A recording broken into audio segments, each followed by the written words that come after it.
Ya, teman-teman semua selamat datang kembali ke channel ini. Teman-teman, hari ini saya mau bahas sedikit tentang bagaimana kalian semua yang sudah menjalin hubungan dengan seorang narsistik, dan mungkin pada saat ini sebenarnya kalian tuh udah tahu gitu bahwa hubungan kalian ini nggak sehat gitu ya. Tetapi kalian bingung bagaimana caranya kalian melangkah ke depan. Jadi artinya begini, akan ada pertanyaan dari teman-teman tuh begini, Abang, saya udah tahu nih bang, gitu ya. Saya ini menjalin hubungan dengan seorang narsistik. Saya sudah tahu saya menjalin hubungan dengan seseorang yang manipulatif. Saya tahu bahwa saya dimanipulasi. Saya tahu bahwa hubungan ini tidak sehat. Saya merasa tersiksa, Bang. Saya merasa tidak nyaman. Saya tidak bahagia dengan hubungan saya. Saya merasa tertekan gitu ya. Saya tahu ini sesuatu yang tidak baik untuk diri saya. Saya mau memutuskan hubungan saya. Tetapi bagaimana cara saya memutuskan hubungan dengan si narsistik? Atau kapan saya harus memutuskan hubungan dengan narsistik? Dan yang paling utama adalah alasan apa yang saya harus pakai untuk memutuskan hubungan dengan si narsistik. Bagaimana cara saya menjelaskan ini semua bang, gitu ya, sehingga dia bisa menerima pemutusan hubungan ini, gitu ya. Ini membuat saya bingung. Nah, ada juga yang bercerita bahwa begini, saya akhirnya senang bang, saya bisa memutuskan hubungan dengan si narsistik. Ketika saya memutuskan hubungan, saya mengatakan kepada dia, karena kamu nggak punya masa depan. Jadi saya punya alasan untuk memutuskan hubungan dengan dia, gitu ya. Nah, teman-teman, kalau kita lihat fenomena ini kan sebenarnya artinya bahwa kalian terjebak dalam pemikiran bahwa ketika saya mau memutuskan hubungan, terutama dengan si narsistik gitu ya, saya tuh harus cari alasan. Saya harus cari kelemahannya dia, misalnya begitu. Bahkan di beberapa kasus ada yang mengatakan begini, kalau nanti dia selingkuh lagi, saya akan putuskan dia. Kalau dia KDRT lagi, kalau dia bohong lagi, gitu ya, saya akan memutuskan dia. Saya akan menunggu dia melakukan itu dan kemudian saya akan memutuskan dia, gitu ya. Teman-teman harus tahu bahwa kalian terjebak dalam posisi menunggu kalau kondisinya begini.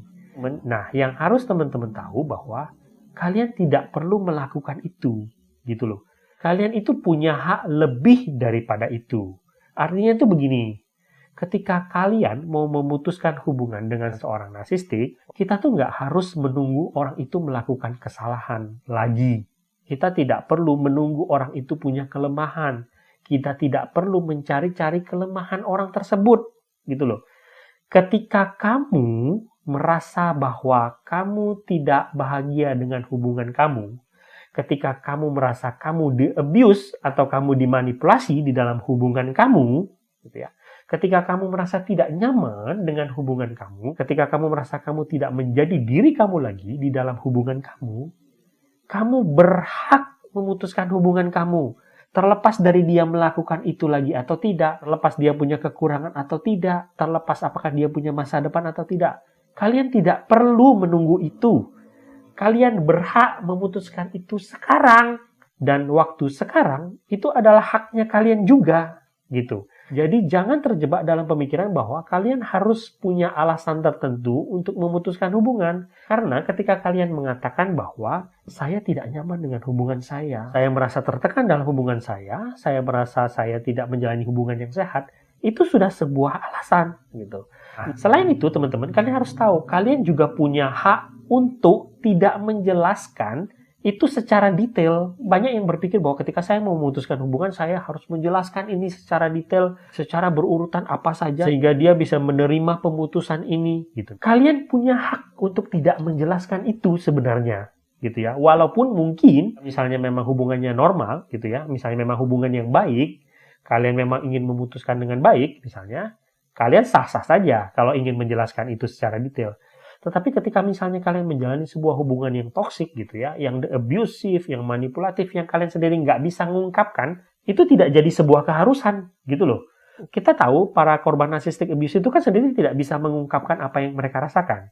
Nah, itu yang membuat mereka menjadi semakin sulit, karena mereka berpikir mereka harus bisa menjelaskan dulu, baru mereka boleh memutuskan hubungan. Nah, ketika kalian posisinya begitu, kalian harus ingat gitu, bahwa kalian nggak harus bisa menjelaskan. Ketika kalian merasa kalian nggak nyaman, kalian merasa bahwa kalian di-abuse, kalian merasa kalian dimanipulasi, kalian merasa bahwa hubungan ini tidak sehat, kalian boleh gitu loh, melakukan pemutusan hubungan. Selama itu baik buat diri kalian, gitu.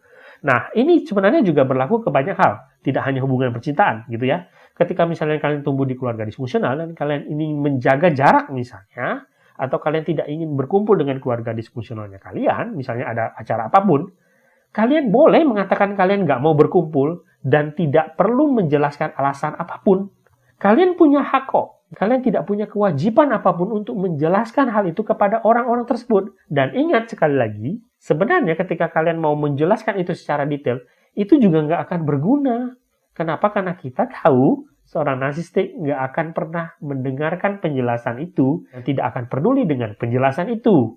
Itu yang teman-teman harus ingat. Nah, hal yang terpenting sebenarnya guys, ketika kalian mau memutuskan hubungan, itu adalah bukan soal memutuskan hubungannya, bukan soal alasan-alasan sebenarnya, tetapi yang harus kalian persiapkan adalah mental kalian menghadapi serangan dalam tanda kutip sehabis kalian memutuskan hubungan tersebut. Karena setelah kalian memutuskan hubungan dengan seorang narsistik, kita tahu akan ada serangan-serangan kepada kalian.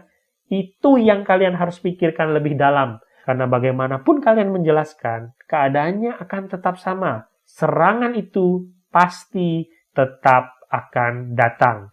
Fokuslah bagaimana kalian memperkuat mental kalian akan serangan yang akan datang ketika kalian sudah memutuskan untuk memutuskan hubungan ataupun menjaga jarak misalnya dari keluarga disfungsional kalian. Disitulah perang sesungguhnya dan kesulitan sesungguhnya yang akan terjadi kepada kalian. Gitu ya. Nah, ini aja yang bisa saya bagikan hari ini. Semoga video ini berguna. Sampai jumpa di video berikutnya.